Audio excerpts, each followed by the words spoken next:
আদম নবী যখন নামাজের নিয়ত করলেন তখন কোন দিকে মুখ করে নামাজ পড়লেন? না, তখন তো কাবা ছিল না।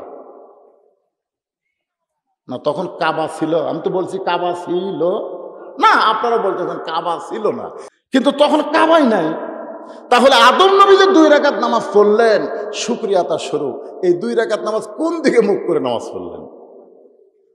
আল্লামা সাইদি হুজুর এক ওয়াজে বলছে যে আল্লাহ আমাকে কাবা ঘরের মধ্যে ঢোকার তৌফিক দিয়েছেন। তো পাবনা দারুল আমান ট্রাস্টে 9 সালে আমি বললাম, হুজুর আপনি যখন কাবা ঘরের মধ্যে গেলেন তো কোন দিক হয়ে নামাজ পড়লেন? কারণ আমরা যারা বাইরে থাকি তখন কাবার দিকে মুখ করে নামাজ পড়ি, কিন্তু কাবার ভিতরে যায় কোন দিকে মুখ করে নামাজ পড়লেন? উনি আমাকে যে উত্তর দিলেন, উত্তর শুনে আমি খুব খুশি হয়েছি। আমার পিছন থেকে একজন বলল আল্লাহর দিকে। তা আল্লাহ কোন দিক? সাহাবীরা বললেন, ইয়া রাসূলুল্লাহ, আল্লাহ যে 5 ওয়াক্ত নামাজ দিয়েছে এই নামাজ সম্পর্কে আমরা জানতে চাই। আল্লাহ নবী বললেন, তাহলে শোনো, 5 ওয়াক্ত নামাজ আল্লাহ আমাকে 17 রাকাত করে দিয়েছে। জোরে গান, কয় রাকাত? 17 রাকাত। 5 ওয়াক্ত নামাজ 17 রাকাত। ফজরের 2, ফজরের আল্লাহর নামাজ। ধরে বলেন কার নামাজ? ইন্না সলাতি ওয়া নুসুকি ওয়া মাহইয়ায়া ওয়া মামাতি লিল্লাহি রাব্বিল আলামিন। আমার নামাজ, আমার কুরবানি, আমার বেঁচে থাকা, আমার মরে যাওয়া কার জন্য? আল্লাহর জন্য। তো আল্লাহর নামাজ হলো 17 রাকাত। জোরে কোন কয় রাকাত? ফজরের ফরজ হলো 2 রাকাত, যোহরের ফরজ হলো 4 রাকাত, আসরের ফরজ হলো 4 রাকাত, মাগরিবের ফরজ হলো 3 রাকাত, এশার ফরজ হলো 4 রাকাত। এই 17 রাকাত নামাজ, এর মধ্যে 1 রাকাত নামাজকে যদি বাদ দেয় তাহলে 17 রাকাত নামাজের কিছুই হবে না। আপনারা যারা হজ করছেন, আমার ভাই হজ করছে, ভাই জানো হজ করছেন, করেন? আচ্ছা, যাবেন ইনশাআল্লাহ। আচ্ছা, তো ওখানে কিন্তু 7 পাক দিলে 1 তাওয়াফ হয়। কয় পাক? 7 পাকে 1 তাওয়াফ। 7 পাকে কয় তাওয়াফ? কেউ যদি 8 পাক দেয় তাহলেও তাওয়াফ হবে না, 6 পাক দিলেও কিন্তু তাওয়াফ হবে না। আপনি মনে করছেন যে 7 পাক দেওয়া লাগবে, আমি 5 পাক দিয়ে আর দেবো না, তাও হবে? তো আপনি 17 রাকাত নামাজ, তার মধ্যে আপনি 15 রাকাত পড়বেন, মানে ফজর পড়বেন না, খালি 15 রাকাত পড়বেন, ফজর বাদ দিয়ে পড়বেন, তাহলে নামাজ হবে? এই জন্য নামাজ কায়েম মানে কি? কোনো ওয়াক্ত বাদ দেওয়া যাবে না, 5 ওয়াক্ত 17 রাকাত নামাজ আপনাকে পড়তেই হবে। ধরে কোন ঠিক? নবী বললেন, সাহাবীরা রে, এই ফজরের ফরজ 2 রাকাত নামাজ আল্লাহ যখন আমাকে দিচ্ছেন, আমি যখন নামাজ নিচ্ছি, এমন সময় আল্লাহ বলেন, হাবিব, এই ফজরের 2 রাকাত ফরজ নামাজ আপনার উম্মতেরা যদি আদায় করে আমি আল্লাহ কেমন খুশি হবে আপনি কি জানেন? রাসূল বলেন, আল্লাহ আমি কিছুই জানি না, আপনি জানাইলেই আমি জানি। সুবহানাল্লাহ খান, এটাই হলো ঈমান। আল্লাহ রাসূল বলতেছেন, আমি কিছু জানি না, আমি কিছু জানি না, আপনি জানাইলেই আমি জানি, এটাই হলো ঈমান। কে যদি বলে রাসূল গায়েব জানে, এরকম কিছু ফিতনাবাজ বক্তা আমাদের সমাজে আছে না নাই? জোরেখান আছে না নাই? মানে রাসূল সব জানে না, রাসূল নিজেই বলতেছেন, আমি জানি না, আপনি জানাইলে আমি জানি। আল্লাহ বললেন, তাহলে শোনেন, আপনার যে আদি পিতা আদম আলাইহিস সালাম 350 বছর কান্দাকাটির পরে যখন তওবাটা কবুল হলো, তওবা যখন কবুল হলো, তখন আমি আল্লাহকে খুশি করার জন্য শুকরাতান 2 রাকাত নামাজ আদায় করেছে। এই নামাজটা আদায় করেছে বর্তমানে যেখানে কাবা ঘর, সেই ঘরের জায়গা। তখন কিন্তু ঘর ছিল না, বর্তমানে যেখানে কাবা ঘর। আদম নবী যখন শুকরিয়াতান তওবা কবুলের 2 রাকাত নামাজ আদায় করলেন, তখন কাবা ঘর ছিল? জোরে কোন, কাবা ঘর ছিল না, কিন্তু কাবা ঘরের জায়গা ছিল। ওই জায়গায় আদম 2 রাকাত নামাজ পড়লেন। এখন যদি আপনাদের প্রশ্ন করি, আদমের সন্তান হিসেবে বলেন তো, আদম নবী যখন নামাজের নিয়ত করলেন তখন কোন দিকে মুখ করে নামাজ পড়লেন? না, তখন তো কাবা ছিল না। না, তখন কাবা ছিল? আমি তো বলছি কাবা ছিল না, আপনারা বলতেছেন কাবা ছিল না। এখন নয় আমরা কাবার দিকে মুখ করে নামাজ পড়ি, কিন্তু তখন কাবাই নাই। তাহলে আদম নবী যে 2 রাকাত নামাজ পড়লেন শুকরিয়া তার স্বরূপ, এই 2 রাকাত নামাজ কোন দিকে মুখ করে নামাজ পড়লেন? আল্লামা সাইদি হুজুর এক ওয়াজে বলছে যে আল্লাহ আমাকে কাবা ঘরের মধ্যে ঢোকার তৌফিক দিয়েছেন। তো পাবনা দারুল আমান ট্রাস্টে 9 সালে আমি বললাম, হুজুর আপনি যখন কাবা ঘরের মধ্যে গেলেন তো কোন দিক হয়ে নামাজ পড়লেন? কারণ আমরা যারা বাইরে থাকি তখন কাবার দিকে মুখ করে নামাজ পড়ি, কিন্তু কাবার ভিতরে যায় কোন দিকে মুখ করে নামাজ পড়লেন? উনি আমাকে যে উত্তর দিলেন, উত্তর শুনে আমি খুব খুশি হয়েছি। আমার পিছন থেকে একজন বলল আল্লাহর দিকে। তা আল্লাহ কোন দিক? আপনি তো সব দিক হয়ে পারবেন না, আপনার কবার পারতেছেন কোন দিক? আল্লামা সাইদি হুজুর আমাকে বললেন কাবা ঘরের ভিতরে আমি যাই 4 রাকাত নামাজ আদায় করেছি, কোন দিক হয়ে নামাজ পড়ছে এই দিকটা আপনাকে জানালে খুব ভালো হবে। কারণ কাবা ঘরের দরজা মাত্র একটা ভাই, হিসাবে চারিদিকের মানুষ কাবার দিকে মুখ করে নামাজ পড়ে, সব দিকে একটা করে দরজা হওয়া দরকার। আমি চিন্তা করলাম কাবা ঘরের চারিদিকের মানুষ নামাজ পড়ে, পশ্চিমে যারা আছে তারা পূর্ব দিক হয়ে নামাজ পড়ে, পূর্বে যারা আছে তারা পশ্চিম দিক হয়ে নামাজ পড়ে, উত্তরে যারা আছে দক্ষিণ হয়ে নামাজ পড়ে, দক্ষিণে যারা আছে উত্তর হয়ে নামাজ পড়ে। দরিদ্র কথা ঠিক কিনা?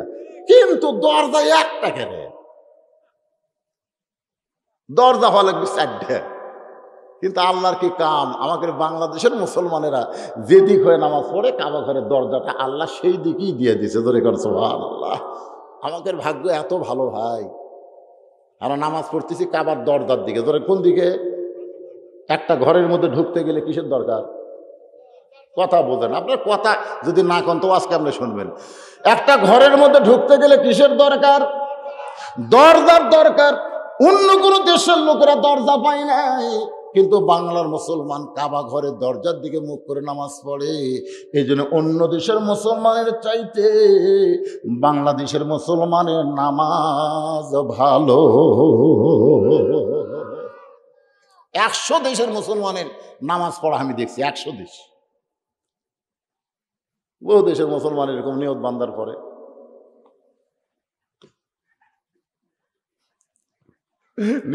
পরে একের হাত ছাড়ে দেয়, মাথা চুলকাই, পাছা চুলকাই।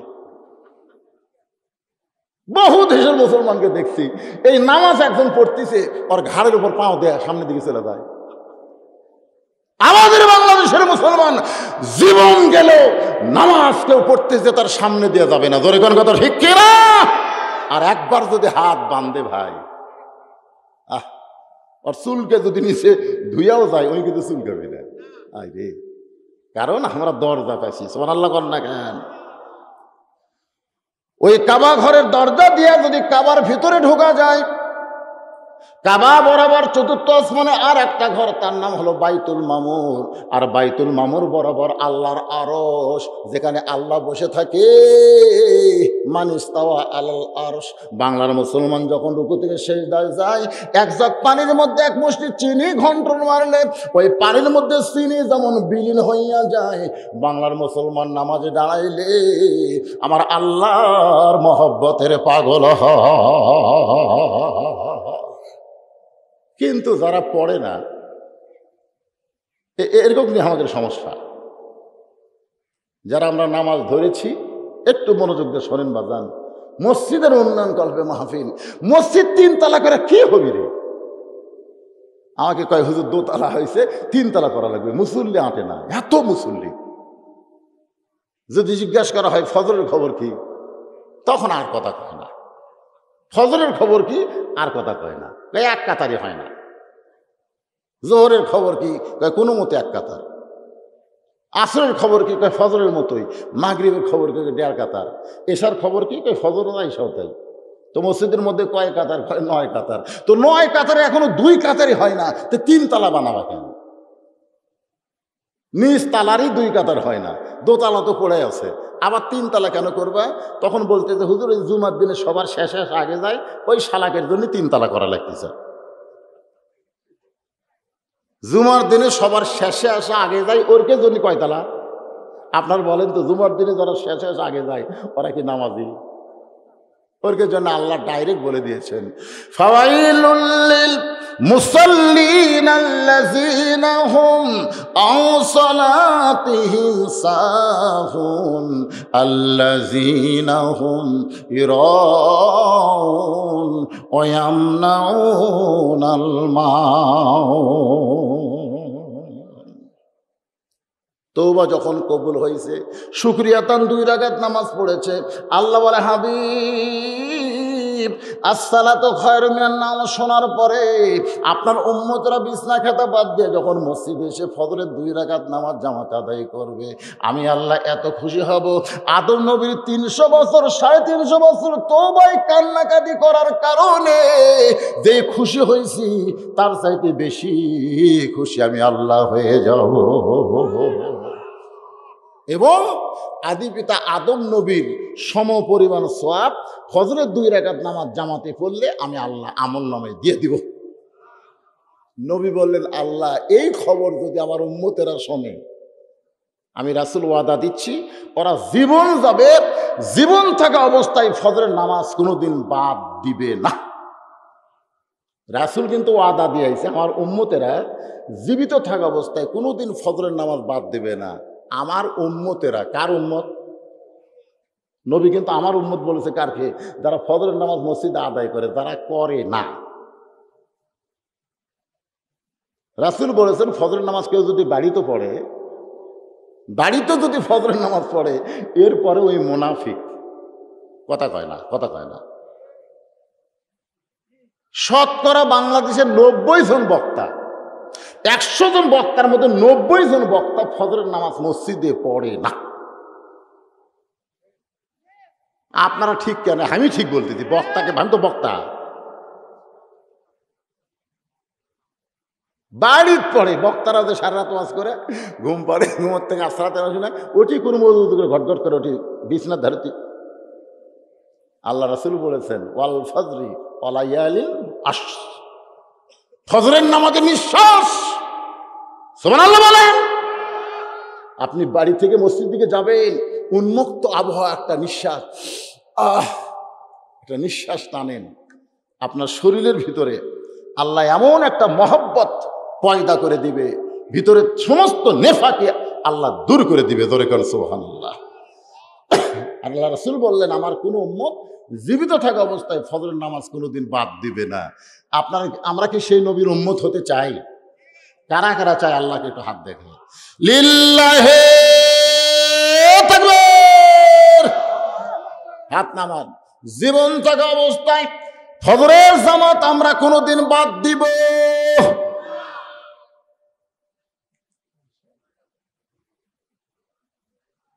মসজিদ কমিটির ভাইজান কোথায়?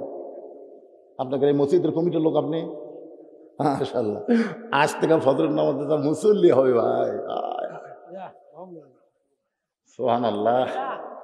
রে, এরা কোন গ্রামের লোক রে? আচ্ছা দেখি তো, হাত তোলাই। এই পাহাড়পুর সর্দারপাড়া জামে মসজিদের মুসল্লি কারা কারা? হাত তোলেন তো দেখি।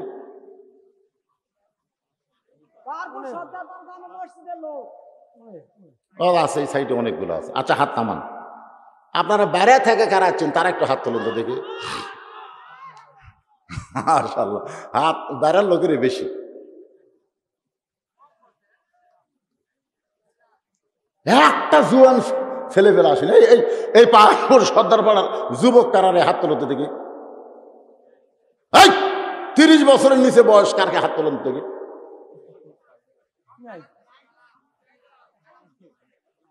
হাত নামান। ওই ধারে কয়টা বলছে? মাশাআল্লাহ, সুবহানাল্লাহ। রে, নামাজ হচ্ছে সরকারি চাকরির মতন, জানেন? সরকারি চাকরি যদি জুয়ান বয়সে কেউ না করে, বুড়া বয়সে কিন্তু পেনশন পাবি না। যৌবন কালে নামাজ যদি না ধরে, বুড়া বয়সে নামাজ ধরলে আর একটা নামাজও আল্লাহ কবুল করবি না। কেন করবে না? কারণ এটা 7 বছর থেকে তালিম দেওয়া লাগবে, 10 বছর থেকে জোর করে ধরান লাগবে, মাইরিয়া পিটা ধরান লাগবে এই নামাজ। যুবকগুলো সব বাইরে ঘুরতেছে। পাহাড়পুর সর্দারপাড়ার যুবকদেরকে অনুরোধ করি, বাজান, ফজর নামাজের ওয়াজ শেষ, এখন জোহরের নামাজ, আসরের নামাজ, মাগরিবের নামাজ, এশার নামাজের ওয়াজ সামনে আছে না নাই? ধরে কোন আছে না নাই? আমি তাদেরকে বলি বাজান একটু আসো, আসো শোনো। আল্লাহ নবী বললেন, আল্লাহ ফজরের 2 রাকাত নামাজ জামাতে আদায় করলে আদম নবীর সমপরিমাণ সওয়াব যদি আপনি দেন, তাহলে জোহরের 4 রাকাত ফরজ আদায় করলে আপনি কতটুকু খুশি হবেন আমি নবী জানতে চাই। আল্লাহ বলেন, হাবিব নামাজ যখন আমার জন্য, শুধু আপনি খুশি হলে হবে না, আমি আল্লাহ খুশি হওয়া লাগবে। সুবহানাল্লাহ। আল্লাহ কিন্তু নামাজ নিজের জন্য করে নিয়েছে। আমরা নামাজ পড়ি আর কার জন্যে? আল্লাহর জন্য। আমরা কামাই করি কার জন্য? কামাই চাকরি করি কার জন্যে? ব্যবসা বাণিজ্য করি কার জন্য? আমরা বলি না ভাই আমার 2টা ছেলে আছে রে, আমার 2টা মেয়ে আছে, এদের জন্য আমাকে কষ্ট করা লাগতেছে। আমরা নামাজ পড়ি শুধুমাত্র আল্লাহর জন্য। ধরে কোন সুবহানাল্লাহ। চাকরি করি অন্য কারোর জন্যে, ব্যবসা করি অন্য কারোর জন্যে, আর নামাজ পড়ি আমরা আল্লাহর জন্য। আল্লাহ বলেন, হাবিব আপনার উপর যেই কিতাব আমি নাজিল করেছি, এই কিতাবের মধ্যে আমি ঘোষণা করেছি মিল্লাতা আবিকুম ইব্রাহিম ওয়া সাম্মাকুমুল মুসলিমিন। এই জাতির পিতা আগুনের চলকের উপরে যখন বসে আছে, বাবা আজও রশি ধরে টানতেছে, ফেরেশতা জিবরাইল বলতেছে, ও আল্লাহর নবী ইব্রাহিম আপনি যদি চান, আমাকে আল্লাহ 600 পাকা দিয়েছে, 1টা পাকার বাতাস দিব, আগুনের চুলা সাগরের মধ্যে গিয়ে নিভে যাবে। ইব্রাহিম বললেন, জিবরাইল তুমি আমাকে সাহায্য করতে চাও, মাখলুক হয়ে মাখলুকের কাছে সাহায্য চাওয়া জায়েজ নাই। হাসবি আল্লাহ নিমাল ওয়াকিল অনিমাল মাওলা অনিমান নাসির। যখন চড়ক থেকে ইব্রাহিম পড়ে গেল, আগুনে পড়ার সঙ্গে সঙ্গে আল্লাহ ঘোষণা করলেন, কুলনা ইয়া নারু কুনি বারদাও ওয়া সালামান আলা ইব্রাহিম। আগুনের চুলা শান্তির বাগান পাওয়ার সঙ্গে সঙ্গে শুকরিয়াতান ইব্রাহিম নবী 4 রাকাত নামাজ আদায় করে। ওই 4 রাকাত নামাজ আমি আল্লাহর এতই ভালো লাগছে, আমি 4 রাকাত নামাজ যত্ন করে রাইখা দিয়েছি। আজকে লাইলাতুল মিরাজে আপনার উম্মতের জন্য জোহরের 4 রাকাত ফরজ হিসেবে আপনাকে দিয়ে দিলাম। আপনার উম্মতেরা জোহরের 4 রাকাত ফরজ যখন জামাতের সঙ্গে আদায় করবে, ইব্রাহিম নবীর সম পরিমাণ সওয়াব আল্লাহ দিয়া দিব। নবী বলেন, আল্লাহ জোহরের 4 রাকাত ফরজ নামাজ আদায় করলে ইব্রাহিম নবীর সম পরিমাণ সওয়াব যদি আপনি দেন, আর এমন খুশি যদি আপনি হন, আমার বিশ্বাস আমার উম্মতেরা মরে যাবে, কিন্তু ওদের জীবনে জোহরের নামাজ কোনোদিন বাদ দেবে না। মরার আগে কোনোদিন জোহরের নামাজ ইচ্ছা করে বাদ দিবে? দিবে? আপনারা কারা কারা দিবেন? আজকে ওয়াজ শোনার পরে জোহরের নামাজ ইচ্ছা করে কারা কারা বাদ দিবেন না, তারা একটু আল্লাহ হাত দেখান ইচ্ছা করে। যারা যারা বাদ দিবেন না হাত তোলেন না কেন ভাই? ফেরেশতারা সাক্ষী হয়ে যাক। লিল্লাহু আকবার।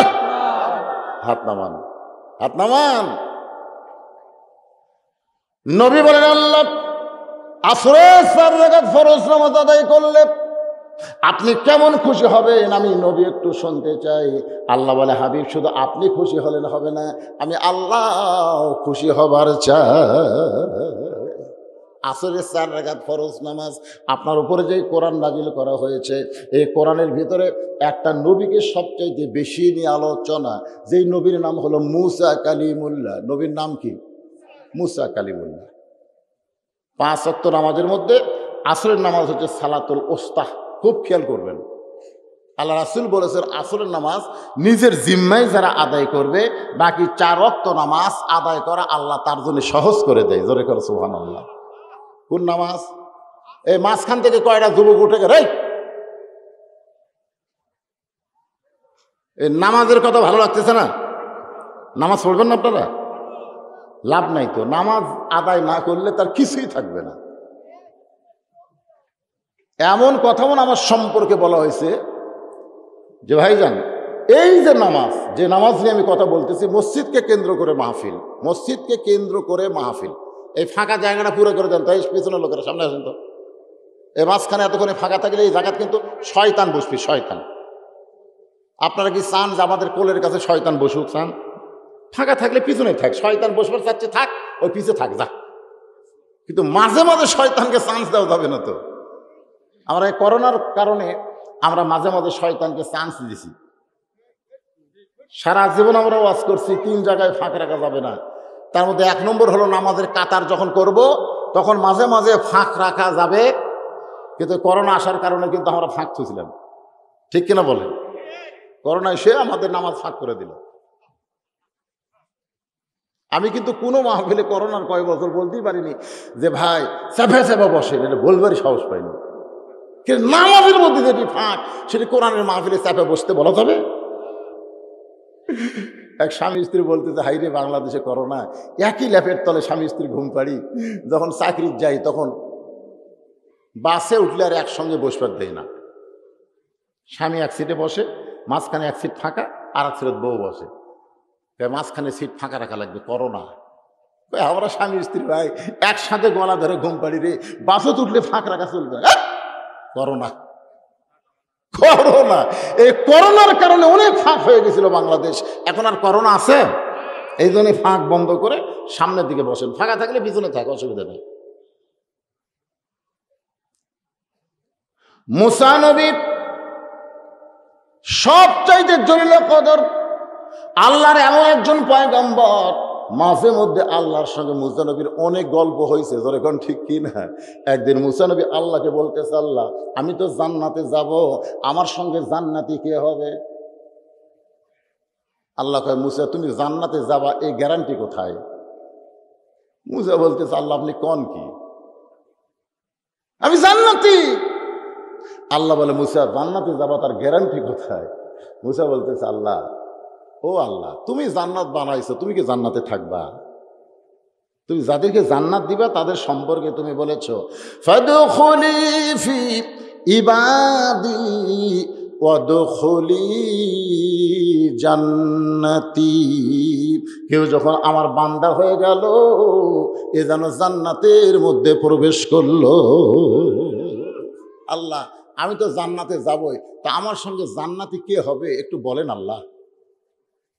আল্লাহ বলতেছে, শুনবার যখন চাস রে মুসা, তোর সঙ্গে জান্নাতে হবে অমুক বাজারের একটা কসাই। যেই কইছে কসাই, মুসা নবী চুম করছে, যে আল্লাহ আমার সঙ্গে কেলাকেলি করতেছেন, কেলাকেলি, আমি একজন নবী আর আমার সঙ্গে একটা কসাই জান্নাতে হবে? আল্লাহ বলতেছে, শুনবার চাইছিলি এই জন্য শুনাইলাম। মুসা বলতেছে, আল্লাহ কসাই কেমনে আমার সঙ্গে জান্নাতে হবে? আল্লাহ বলবে, জানবার যদি চাও তাহলে কসাইয়ের কাছে যাও। তাও আল্লাহ কইল না যে কসাইকে তোমার কাছে পাঠাচ্ছি, আল্লাহ বলতেছে জানবার যদি চাও তো কসাইয়ের কাছে যাও। মুসা নবী কসাইয়ের কাছে গেছে, দে কসাই গোস্ত কাটতেছে, সমানে খেলে দাও মারতেছে। আর গোস্ত কাটা দেখি মুসা নবী চমকে চমকে উঠতেছে, হায় হায় রে, যে হারে গোস্তর উপর চোট মারে। গোস্ত বিক্রি হওয়ার পরে সামান্য গোস্ত নিয়ে কসাই যখন বাড়ির দিকে যায়, মুসা নবী সালাম দিয়ে বলে, ওগো আল্লাহর বান্দা, আমি আজকে রাত্রে তোমার বাড়ি থাকতে চাই। কসাই গোস্তের টোপলা দিকে বলতেছে, লোভ করা লাভ নাই, তুমি আমার হাতে গোস্তের টোপলা দিকে লোভ করতেছো, কোনো লাভ নাই। মুসা কয়, আল্লাহ এটা কেমন মানুষ, আমি তাহলে থাকতে চাইছি, ওই গোস্তের টোপলা দেখায়। আল্লাহ কয়, থাকো, যাও দেখো।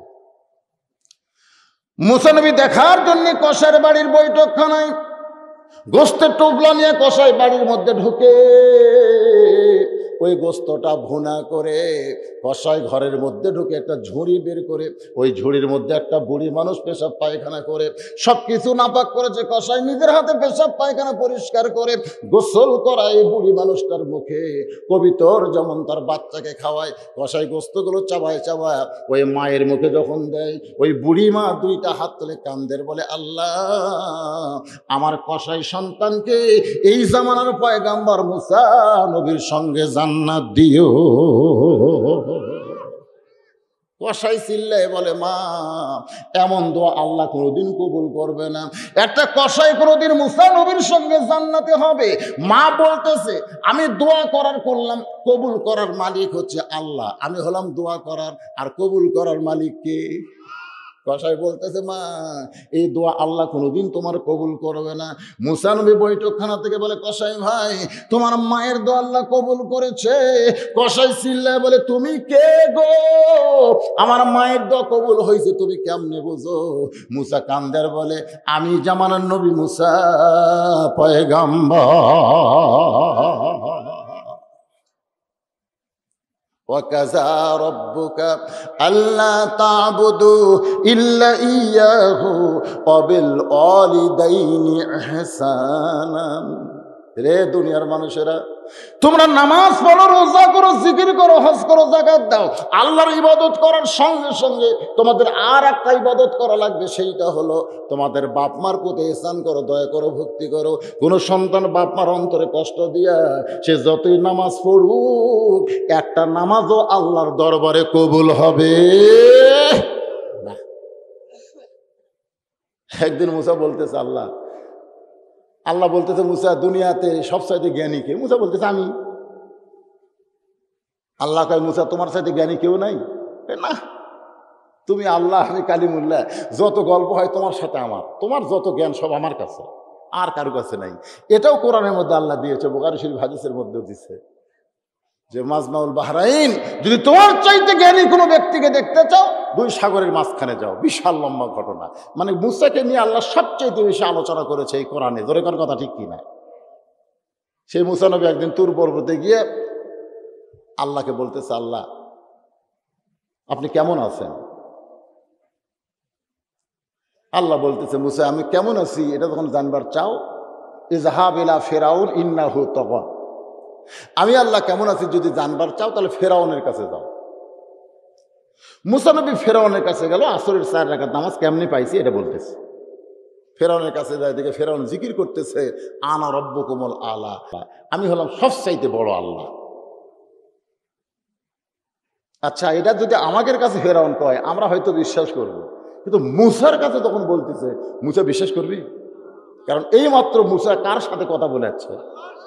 এই মাত্র আপনি কোরআন পড়ে টেজে আইছেন, আপনি এই মাত্র কোরআন শরীফ পড়ে টেজে আইছেন ওয়াজ করার জন্য। আর আসার পরে কেউ যদি বলে হুজুর এইগুলো ওয়াজ করতেছে, এগুলো করা ঠিক না,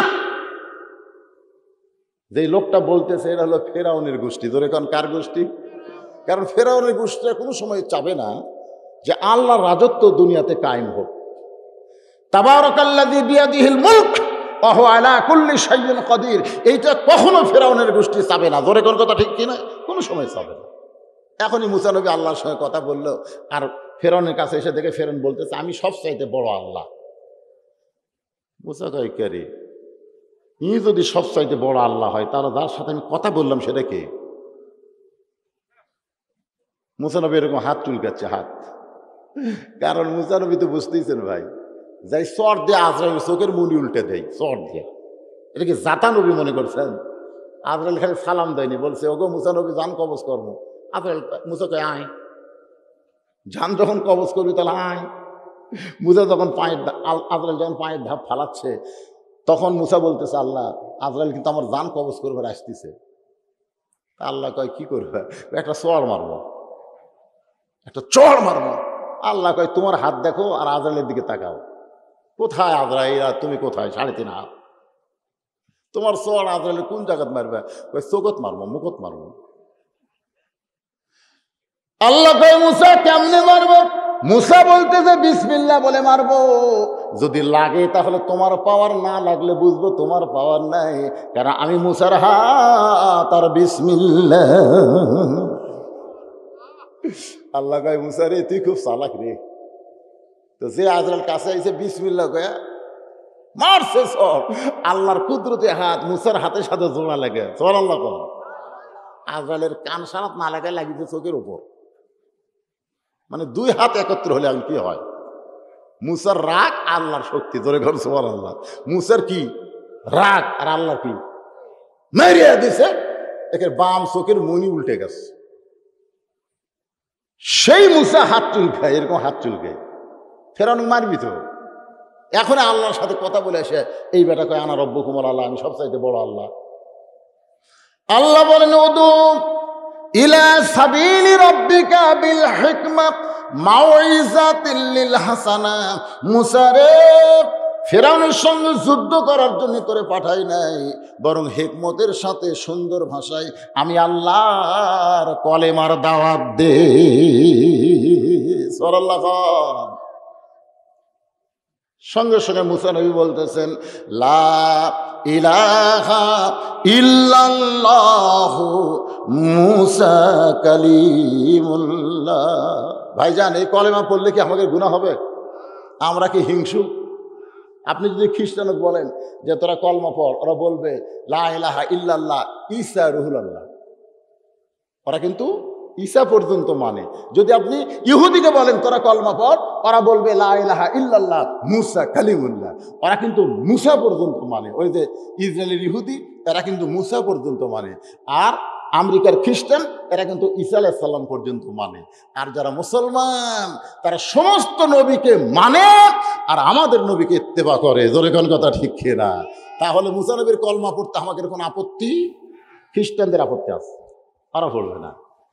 আমাদের নবীর কলমা পড়তে খ্রিস্টানদের আপত্তি আছে, কিন্তু আমাদের কোনো আপত্তি নেই। আপনারা কি আপত্তি করতেছেন? তাহলে সকলে পড়েন লা ইলাহা ইল্লাল্লাহু মুসা কালিমুল্লাহ। সঙ্গে সঙ্গে ফেরাউন লাফ দিয়ে উঠছে। এতক্ষণ ফেরাউন কিন্তু সিয়ারত বসে ছিল, এখন ফেরাউন লাফ ধরে বলতেছে রে মুসা, তোর আল্লাহর জিকির যদি করবার চাস, তোর আল্লাহর জায়গা যা। তোর আল্লাহর জিকির যদি করবার চাস, তোর আল্লাহর জাকাত যা। আমার রাজত্বের মধ্যে তোর আল্লাহর জিকির চলবি না। কথাটা সাইজ দেখছেন? হুজুর, ওয়াজ যদি করেন মসজিদের মধ্যে করেন, মসজিদের মধ্যে করেন, কিন্তু বাহিরে করা চলবে না। জিজ্ঞাসা করা হয় না কার জায়গা? বলছে নওগাঁর এই সাইডটা অমুকের, বদলগাছি মহাদেবপুর অমুকের, নিয়ামতপুর সাপাহার পোষা অমুকের। তো সব জায়গা যদি তোমরাই বাঁটাইলে আল্লাহর কোন দেয়? তাহলে আল্লাহটা যদি দেখবার চান, তাহলে 2 মিনিট হাঁটা লাগবে। হলো 2 মিনিট হাঁটলে দেখা যাবে। তো চলেন যাই দেখি। মসজিদের সামনে যা বলছে যে হুজুর আমাকে এলাকায় আল্লাহর কোনো জায়গা নাই। তো এই 10 শতক আমার চাচা আল্লাহ দান করছে। এই যে মসজিদের এরিয়া দেখতেছেন, এখানেও আল্লাহর কিছু ছিল না, আমার চাচা দয়া করে আল্লাহ দিছে। আর আমরা টাকা পয়সা দিয়ে আল্লাহ 2 তলা বেড়া দিছি, এইবার 3 তলা করবার চাচ্ছি। হুজুর, ফেরেশতা কয় আল্লাহ এটা কোন দেশ? আল্লাহ যেই দেশে তোমার কিছু নেই, আর চাচা দিলে তুমি পাও, এরা টাকা দিয়ে তোমার ঘর বানা দেয়, এই দেশের নাম কি? আল্লাহ বলতেছে এটাই হলো ফেরাউনি বাংলাদেশ রে, এটাই হলো ফেরাউনি বাংলাদেশ। এই দেশে আমি আল্লাহর কিছু নাই রে, এরা দান করলে আমি পাই, না দিলে আমার নাই। বর্তমানে আল্লাহ বাংলাদেশে সবচাইতে গরিব অবস্থায় আছে। কথা কন না কেন? নিজের বাড়ির জন্য আপনি কোনোদিন রাস্তায় দাঁড়ায় বলছেন ভাই রে আমার 3 তলা বিল্ডিং করতে পারবে, আমার 10 বস্তা সিমেন্ট শর্ট করছে, ভাই আল্লাহ কোন বান্দা আছে 5টা বস্তা সিমেন্ট চাই, এরকম কোনোদিন চাইছেন? তো নিজের 4 তলা বাড়ি আপনি একলা একলা করতেছেন, ওই বাড়ির করতে আপনি টাকা বাড়ায়, আপনাকে ভিক্ষা করা লাগে না। আর আল্লাহর ঘর করবার দেও ভাই, দিমো না।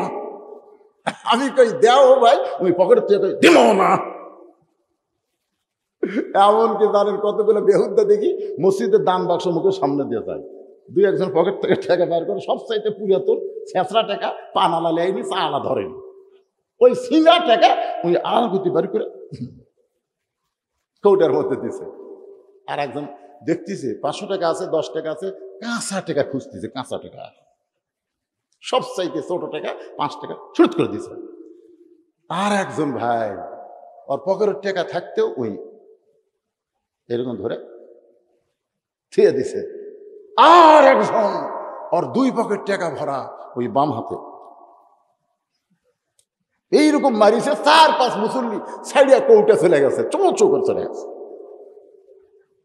ফেরেশতা কয় আল্লাহ আমরা কি দেখতেছি, তোমার এক বান্দা ছিঁড়া 10 টাকা দিল, আর একজন পকেট ভরা টাকা থুয়ে এসবি 5 টাকা ঢুকালো, আর একজনের টাকা আছে ওই মগসরে থুল, আর একজনের টাকা থাকার পরে চোখ। এরা কি যদি ফুলগুলো হয় অভিমানে ঝরে যায়, আমি মালা গেথে বলো কারে পরাবো, সে যে কেন এলো না কিছু ভালো লাগে না, কবরে আসুক তরে হিয়নি। বুঝবেন বুঝবেন আজকে বুঝতেছেন না আল্লাহর বান্দারা, একটু মনোযোগ দিয়ে শোনেন। আসরের 4 রাকাত ফরজ নামাজ কেমনে পাইলাম? মুসা নবীকে ফেরাউন বলতেছে, তোরা আল্লাহর জিকির যদি করবার চাস, তোর আল্লাহর জাকাত যা, আমার রাজত্বের মধ্যে তোর আল্লাহর জিকির চলবে না। মুসা বলতেছে, আল্লাহ কি করব? আল্লাহ বলে, মুসা রে কিছুই করা লাগবে না, তুই খালি ধৈর্য ধর, সহ্য কর। এক সময় ফেরাউন মুসা নবীকে আক্রমণ করলেন, মুসা নবী দৌড়ানো শুরু করলেন। মুসা বলে, আল্লাহ কতদূর পর্যন্ত দৌড়াবো? আল্লাহ বলতে, ঠিকানা পর্যন্ত যা। এবার এমন জায়গায় গেছে, সামনে সাগর, 3 দিকে ফেরাউনের সৈন্য লাঠি সোটা নিয়ে। ফেরাউনের সৈন্য যখন লাঠি সোটা নিয়ে দাঁড়ায় আছে, এমন সময় মুসা নবী সাগর দেখতে পায়। আল্লাহকে ডাকতে বলে, আল্লাহ গো, আর দৌড়ানোর কোনো জায়গা নাই। আল্লাহ বলে, নাসরুম মিনাল্লাহি ওয়া ফাতহুন করিব ওয়াবাশশিরিল মুমিনিন। মুসা নবীর জন্য আল্লাহ সাগরকে 12টা রাস্তা বানায় দিল। ওই রাস্তার মধ্যে মুসা নবী সাঙ্গ পাঙ্গ নিয়ে বলতেছে যে আল্লাহ সাগর রাস্তা বানায় দিল, এই সাগরের শুকরিয়া তার 4 রাকাত নামাজ আদায় করতে চাই। মুসা নবী তার সঙ্গীদের নিয়ে সাগরের তলদেশে 4 রাকাত নামাজ আদায় করে। ওই নামাজটা আল্লাহর এতই ভালো লাগছে, আল্লাহ বলে, হাবিব, মুসা নবীর এই 4 রাকাত নামাজ আমি আল্লাহ যত্ন করে রাইখা দিয়েছি। আজকে লাইলাতুল মেরাজে আপনার উম্মতের জন্য আসরের 4 রাকাত ফরজ হিসাবে আপনাকে দিয়ে দিলাম। আপনার উম্মতের আসরের 4 রাকাত ফরজ নামাজ জামাতের সঙ্গে আদায় করবে, মুসা নবীর সমপরিমাণ সওয়াব আমি আল্লাহ দিয়া দিব। লিল্লাহি তাকবীর। নবী বলতেছে, আল্লাহ আসরের 4 রাকাত ফরজ নামাজ আদায় করলে সাগরের তলদেশে মুসা নবীর 4 রাকাত পড়ার সমান যদি সওয়াব হয়, আর এই সওয়াব যদি আমার উম্মতেরা জানে, আমার বিশ্বাস জীবন চলে যাবে, ওদের জীবনে কোনোদিন আসরের নামাজ এরা বাদ দিবে না। 2-1 সুবহানাল্লাহ কয়, বাদ বাকি সুবহানাল্লাহ কয় না। একবার সুবহানাল্লাহ কইলে জান্নাতের বাগানত একটা গাছ হচ্ছে রে, সুন্দরবনত লয়, জান্নাতের বাগানত। একবার তাও সব সুবহানাল্লাহ কেন দেখছেন? সে জাতা গাছ, ইউক্যালিপটাস লয়, মেহগুনি লয়, ফলবান বৃক্ষ। যেই বৃক্ষের ছায়া অতিক্রম করতে তাজা ঘোড়ার 500 বছর লাগবে। ধরে কোন সুবহানাল্লাহ। যতবার সুবহানাল্লাহ কবেন, বেহেশত থেকে ছোটখাটো নাকি? সর্বশেষে যে ব্যক্তিকে জান্নাত দেওয়া হবে, ওই জান্নাত হলো পৃথিবীর চাইতে 9 গুণ বড়। ধরে কোন সুবহানাল্লাহ। সর্বশেষে যাক দিবি, জাহান্নাম খাটিয়া খাটিয়া খাটিয়া খাটিয়া কয়লা হইয়া যখন জান্নাতে যাবি, ওই জান্নাত এই পৃথিবীর চাইতে 9 গুণ বড়। তাও সুবহানাল্লাহ কয় না রে বারে। কেন সে জান্নাত যদি মরুভূমির মতন থাকে তাহলে কেমন লাগবে? আরে সুবহানাল্লাহ কর, এই গাছগুলো ওখানে লাগবে। একই গাছে ওয়ালা তাস্তাহি আনফুসুকুম। আপনি যদি আমের গাছে তলা যায় আঙ্গুর খাবো, সাথে সাথে গাছ আম গাছ পাল্টে আল্লাহ আঙ্গুর করে দিবে।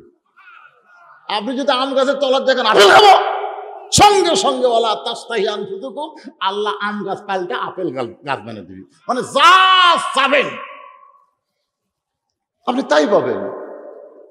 বিশাল জান্নাত, মরুভূমির মধ্যে ফাঁকা না থেকে গাছপালা জন্ম হবে, এটাকে আমরা চাই না?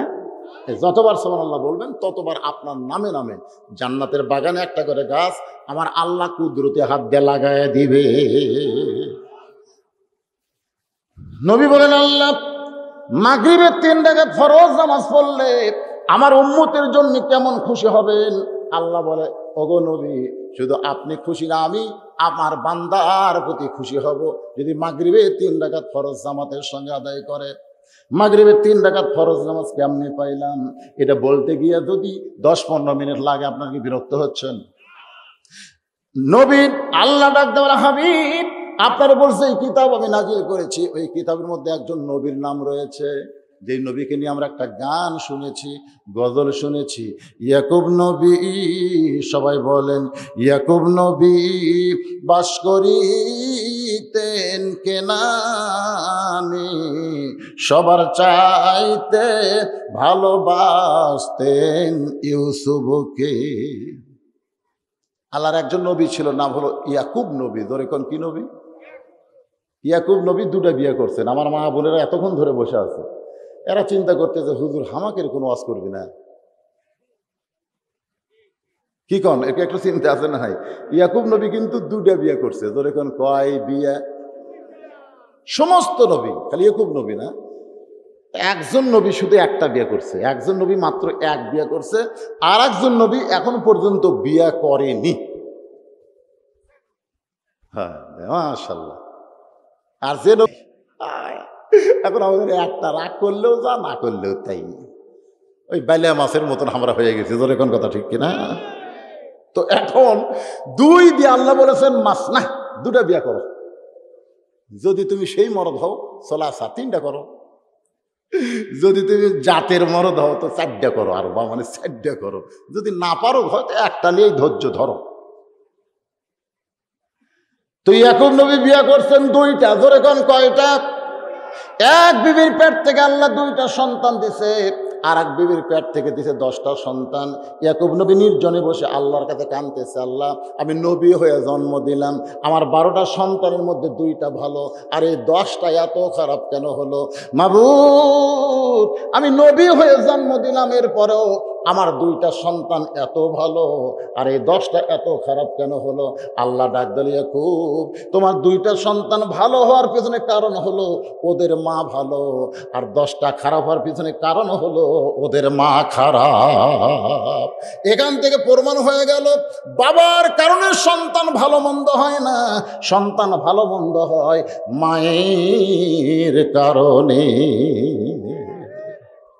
আমি যখন একজন নেপোলিয়ানের বক্তব্য পড়ি তখন বলেছে একটা নেপোলিয়ান, তোমরা যদি একটা ভালো সন্তান চাও, একে খ্রিস্টান বলেছে একটা নেপোলিয়ান, যে তোমরা যদি ভালো একটা সন্তান চাও তাহলে ভালো একটা বাবার দরকার।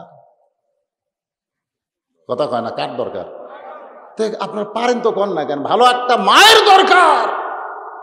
এই যারা ঘুরতেছে বসতেছে না, চায়ে থেকে দেখতেছে, মাঝে মধ্যে মুচকি হাসি মারতেছে, এই জায়গা তোরকে বসার চান্স নাই, জান্নাতের বাগানে বসার চান্স নাই।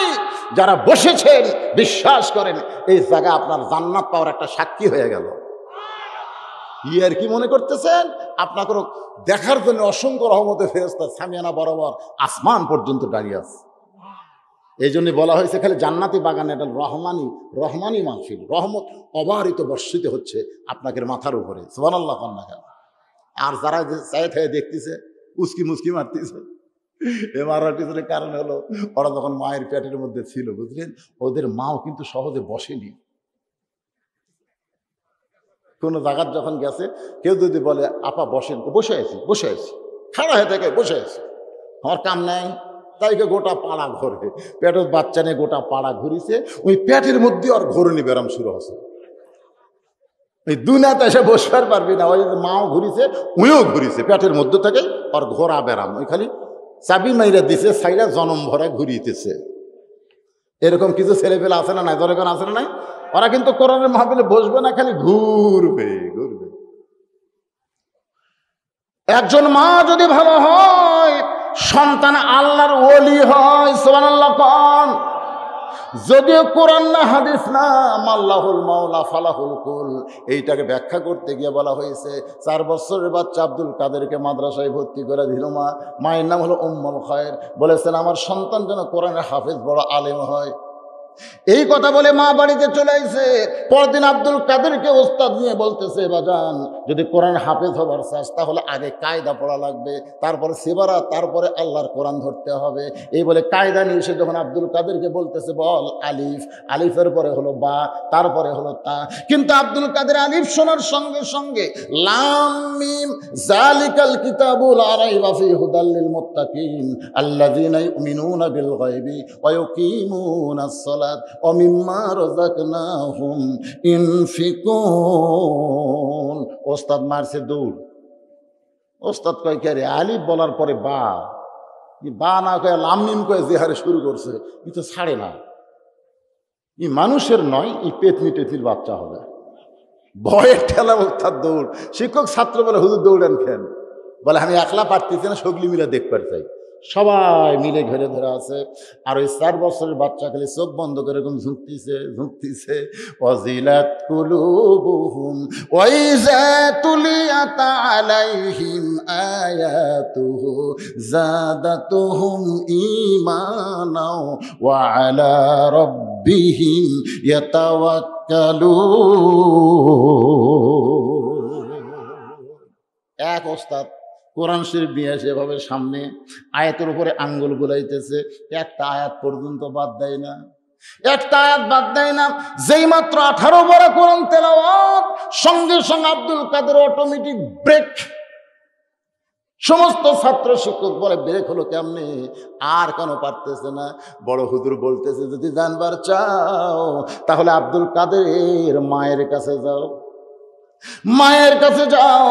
আব্দুল কাদেরকে কান্দে করে পরদিন মায়ের দরজায় মা জানলা দিয়ে তাকায় বলতেছে হুজুর আমার আব্দুল কাদেরকে কোরআনের হাফেজ করার জন্য ভর্তি করে দিলাম, কি এমন বেয়াদবি করলো, আজকে কেন ফেরত আনছেন? ওস্তাদ বলতেছে মা আব্দুল কাদের একটাই মাত্র বেয়াদবি, আলিফ বলার পরে বা বলে না, লাম মিম কয়ে 18 পারা কোরআন আমাদের শোনাইলো, এত বড় বেয়াদবি কেমনে করলো মা, তোমার কাছে জানতে চাই। মা কান্দের বলে আল্লাহর শপথ করে বলতেছি আমি এটা কিছুই জানি না, আমি কিছুই জানি না। ওস্তাদ বলে গোপন করো না, আসল কথা কও। বলে আসল কথা হলো আমি 18 পারা কোরআনের হাফেজা। আব্দুল কাদের যখন আমার পেটে আসলো, মায়েদের পেটে যখন সন্তান আসে মায়েদের মাসিক ব্যারাম আল্লাহ বন্ধ করে দেয়, কারণ মায়ের ইবাদতের যেন কোনো কমতি না হয়। আব্দুল কাদের পেটে থাকা অবস্থায় আমি সব সময় আল্লাহর কোরআন পড়েছি, আমি নামাজ পড়েছি, রোজা করেছি, আব্দুল কাদেরকে পেটে নিয়েই নামাজ পড়েছি, আব্দুল কাদেরকে পেটে নিয়েই আমি 30টা রোজা করেছি। আমার আব্দুল কাদের যখন দুনিয়াতে ভূমিষ্ঠ হলো, যখন আব্দুল কাদের কাঁদতো, আমি বাবা তো কইয়া ওরে কান্না থামাইনি, আমি আল্লাহর কোরআন পড়েছি। পড়তে পড়তে আব্দুল কাদের কান্না থামাইতো। আব্দুল কাদের যখন স্তনের দুগ্ধ পান করতো, আমি মা আল্লাহর কোরআন পড়তাম, ও স্তনের দুগ্ধ পান করতো। আমার আব্দুল কাদের যখন রাত্রেবেলা বিছনায় ঘুমাইতো, আমি 1 পারা কোরআন না শোনাইলে আমার আব্দুল কাদেরকে কোনোদিন ঘুমাইতে দেখিনি। আমার মনে হয় এই 4 বছর বয়সে আব্দুল কাদেরের সামনে আমি 18 পারা কোরআন বহুবার তেলাওয়াত করেছি। আমার মুখের তেলাওয়াত শুনতে শুনতে শুনতে শুনতে আমার আব্দুল কাদের যে মুখস্থ করেছে হুজুর, আমি মা হইয়াও বুঝতে পারি নাই। ওস্তাদরা কান্দের বলে মা যদি ভালো হয় সন্তান আল্লাহর ওলি হয়ে যায়, মা যদি ভালো হয়। আল্লাহ কয় ইয়াকুব তোমার 2টা বউ, বনিয়ামের ইউসুফ যার পেট থেকে হয়েছে মাও ভালো, আর এই বাকি 10টা এই শালারা খারাপ হওয়ার ভিতরে কারণ হলো এরকে মাও খারাপ। আজকে যারা আপনার বিয়ে শাদী করছেন ভাইরে, এখন তার পাল্টানোর কোনো সুযোগ নাই। আমার ভাই বলতেছে বেচাও যাচ্ছে না, পাল্টানোর সুযোগ নাই, আছে রে আছে। আপনি বউ পাল্টাবার বলতেছে না, ওর চরিত্র পাল্টানোর ওষুধ আল্লাহর কোরআনে আছে না নাই? যখন আছে না নাই? আছে আছে। আমার মায়েরা যারা পর্দার অন্তরে আছেন একটু শোনেন, আল্লাহ আপনাদের জন্য ঘোষণা করলেন অকরনা ফি বুয়ুতিকুন্না ওয়ালা তাবাররাজনা তাবাররুজাল জাহিলিয়াতিল উলা। কতগুলো মেয়ে মানুষ বুঝলেন, আমার মায়েদের জন্যই এই সূরা, এটা মাগরিবের নামাজের ওয়াজ করতেছে, একটু খেয়াল করেন তো। কতগুলো মেয়েরা এসে ফাতেমার সঙ্গে দেখা করবেন। কার সঙ্গে? ফাতেমার সাথে দেখা করবেন। মেয়েরা, মেয়ে মানুষ ফাতেমার সঙ্গে দেখা করবেন। তো ফাতেমার ঘরের দরজা বন্ধ। মেয়েরা চিন্তা করে ফাতেমার ঘরের দরজা খুলবার গেলে তো ফাতেমার অনুমতি লাগবে। তো অনুমতি কেমনে পাওয়া যায়? দেখে ছোট্ট একটা বাচ্চা সামনে দৌড়াদৌড়ি করতেছে। তো মেয়েদের মধ্যে একজন সাহস করে বাচ্চাটাকে ডাক দিল, বাবু তোমার নাম কি? বলে আমার নাম হলো হোসাইন ইবনে আলী। আমার নাম হলো হোসাইন ইবনে আলী, আমি আলীর ছেলে হোসাইন। তো মেয়েরা বুঝতে পারলো এটাই তো ফাতেমার সন্তান। তো কাছে নিয়ে গালে মুখে চুমো দিয়ে বলতেছে, বাবু আমরা একটু তোমার মায়ের সঙ্গে দেখা করব, মায়ের সাথে। তুমি একটু তোমার মায়ের কাছে যাই, একটু অনুমতি নিয়ে আসো। তো যেই কইছে মায়ের সঙ্গে দেখা করো, মায়ের অনুমতি নিয়ে আসো, সঙ্গে সঙ্গে হোসেন বলতেছে কোনো সমস্যা নেই, যাচ্ছি। মানে ভালো মায়ের ভালো সন্তান। আমাকে গুলাল্লা তেড়া হয়ে যাবি, তেড়া হবে। তো এখন ওই হোসেন রাদিয়াল্লাহু ছোট্ট মানুষ, 4 বছরের বয়স, দৌড় মারতেছে ঘরের দিকে। যেই দৌড় মারতেছে ঢুকে দেখে তার বাবা হয়তো আলী আল্লাহর কোরআন শরীফ পড়তেছে। হোসেনের দৌড়ে ঘরের মধ্যে ঢোকার সাইজ দেখি তিনি কোরআন শরীফ পড়া বাদ দিয়ে বলেন, হোসেন বাহিরে খেলাধুলা করতে করতে ঘরের মধ্যে দৌড়াইছো কেন? হোসেন বলতেছে, আব্বু কতগুলো মেয়ে মানুষ একটু মার সঙ্গে দেখা করবে, আমি মায়ের কাছে অনুমতি নেওয়ার জন্য যাচ্ছি। আলী বললেন, ওই মেয়েদের জন্য তুমি তোমার মায়ের কাছে অনুমতি নিবার গেলে হবে না, তুমি তোমার মায়ের ঘরে ঢুকবে তারও অনুমতি লাগবে। সুবহানাল্লাহ। হোসেনের বয়স কয় বছর? 4 বছরের বাচ্চাকে বাবা শিক্ষা দিচ্ছে যে যখন তখন তুমি তোমার মায়ের ঘরে ঢুকতে পারবা না। তুমি এখন 4 বছর বয়স হয়েছে, এখন তোমার মায়ের ঘরে ঢুকতে গেলে তোমাকে বলা লাগবে, মা আমি হোসেন একটু ঘরে ঢুকবার চাই। মা যদি বলে ঢুকো তাহলে ঢুকতে পারবে, যদি বলে 2 মিনিট দেরি করো তাহলে 2 মিনিট দেরি করা লাগবে, যদি বলে এখন ঘরের দরজা খোলা যাবে না পরে আয়। কারণ 4 বছরের বাচ্চা তোমার মায়ের সব কিছু তুমি বুঝতে পারবা, পারবে না? যেরকম পারবে না 4 বছরের বাচ্চা যে, তাহলে 4 বছরের বাচ্চা মায়ের ঘরে ঢুকতে গেলে মায়ের অনুমতি লাগবে। মেয়ে যখন বড় হবে, বাবা যদি মেয়ের ঘরে ঢুকতে চায় বাবা ইচ্ছা মতো ঢুকতে পারবে না, মেয়ের অনুমতি লাগবে। সুবহানাল্লাহ খান। আমি বাবা হয়েছি বলে আমি সবসময় আমার মেয়ের ঘরে ঢুকতে পারবো না। মেয়ে যখন ছোট ছিল 2 বছর 2.5 বছর, তখন মেয়েকে আপনি কোলে নিয়ে বুকের সঙ্গে চাইপা ধরেছেন, আপনি গালে মুখে গলায় চুমু খাইছেন। কিন্তু মেয়েটা যখন 7 বছর হয়ে গেল, আপনি বাবা ইচ্ছা করলে আর মুখে চুমা খাবার পারবেন না, আপনি কপালে খাবেন, হাতে খাবেন, আপনি থুতুনিতে খাবেন। কিন্তু মেয়েটা যখন 15 বছর হয়ে গেল, তখন আর আপনি থুতুনিতে চুমু খাইতে পারবেন না, আপনি কপালে চুমু খাবেন, হাতে চুমু খাবেন। মেয়েটা যখন বিয়া হয়ে গেল, তখন আপনি বাবা মেয়েকে যদি চুমা খেতে চান, তার ডান হাতখানা হাতের উপরে নিয়ে আপনি চুমা খাবেন। ইচ্ছা থাকলেও আর মুখে বুকে চুমা খাওয়া যাবে। জোরে কর যাবে? এটা ইসলামের নিয়ম ভাই। বরং তুমি থামো, একজন ব্যক্তি ঢুকবে তার অনুমতি লাগবে না। বাবা মেয়ের ঘরে ঢুকতে অনুমতি লাগবে, ছেলে মায়ের ঘরে ঢুকতে অনুমতি লাগবে, কিন্তু স্বামী বউয়ের ঘরে ঢুকতে কোনো অনুমতি, জোরে কন, কোনো অনুমতি লাগবে না। হোসেনকে থামায় দিয়ে হযরত আলী এখন ফাতেমার ঘরের মধ্যে ঢুকতেছে। মায়েরা বোনেরা যারা পর্দার অন্তর আছেন, একটু মনোযোগ দিয়ে শোনেন মা, একটু মনোযোগ দিয়ে শোনেন। যেই মাত্র হযরত আলী ফাতেমার ঘরের মধ্যে ঢুকছে, দরজায় গিয়া তাকায় দেখে ফাতেমা বাম হাতে, এই বাম হাতে জাঁতা ঘুরাইতেছে। ওই জাঁতার মধ্যে জব আছে, গম আছে, গমের আটা বানাইতেছে। এই বাম হাতে জাঁতা ঘুরাই, আর ডান হাতে আল্লাহর কোরআন তেলাওয়াত করে। বাম হাতে কি করতেছে? জাঁতা ঘুরাইতেছে, আর ডান হাতে কোরআনে কয়েকটা আয়াত নিয়ে আয়াত তেলাওয়াত করতেছে। সঙ্গে সঙ্গে হযরত আলী বলতেছে, আল্লাহ, গরিব হতে পারি, দরিদ্র হতে পারি, দুনিয়ার সম্পদের অভাবে হতে পারি গো, আমার ভাঙ্গা ঘরে জান্নাতে নিয়ামত হাজির হয়েছে। আল্লাহ, এরকম বউ যদি কেউ ঘরে পায়, সে ঘর ঘর থাকে না আল্লাহ, যেন দুনিয়ার জান্নাত হয়ে যায়। আচ্ছা, বইয়ের এরকম অবস্থায় দেখলে আপনি খুশি হবেন না যে বাম হাতে কাজ ঠিকই হচ্ছে, আবার ডান হাতে কোরআন তেলাওয়াত করতেছে, আর হামাকের ঘরের মধ্যে ঢুকে দেখেন হামাকের গুলো কি করতেছে? হ্যাঁ, আর কথা কয় না, আর কথা কয় না। আচ্ছা, আপনি মনে করতেছেন আমার বউ স্টার দশা জি বাংলা দেখে হিন্দুদের পূজার মধ্যে লুলু করে বাঁচতেছে, আমার কোনো পাপ নাই। হ্যাঁ, মাছগুলো ডিশের বিল কে দেয়? এই কে দেয় রে? বাঁচার কোনো বুদ্ধি নাই ভাই রে। এইরকম বউ যদি ঘরত থাকে, বাঁচার কোনো বুদ্ধি নাই রে। আমার মায়ের বোনের একটু মনোযোগ দিয়ে শোনেন। হযরত আলী জবান ফসকে বের হয়ে গেল, রব্বানা পড়েন, রব্বানা আতিনা ফিদ দুনিয়া হাসানাতাও ওয়া ফিল আখিরাতি হাসানা ওয়া কিনা আযাবান্নার। সঙ্গে সঙ্গে ফাতেমা জাঁতা ঘুরানো বন্ধ, কোরআন তেলাওয়াত বন্ধ। জাঁতা ঘুরান বন্ধ করেছে, কোরআন তেলাওয়াত বন্ধ করে স্বামীর সামনে মুখ বরাবর বুক বরাবর দাঁড়ায়া স্বামীর কপালে একটা চুমা খেয়ে ফাতেমা বলে, স্বামী গো, কোরআন তেলাওয়াত করতে করতে আমার কথা মনে হয়েছে, আপনি তো ঘরের মধ্যে কোরআন তেলাওয়াত করতেছিলেন, আমি ওইটা দেখার পরে জাঁতা ঘুরাই গোমরাটা করি আর কোরআন পড়ি, আপনি কেন কোরআন তেলাওয়াত বাদ দিয়ে ঘরের মধ্যে ঢুকেছেন? আমার মনে হয় আমার কথা আপনার বারবার মনে পড়েছে। আলী বলতে, ফাতেমা,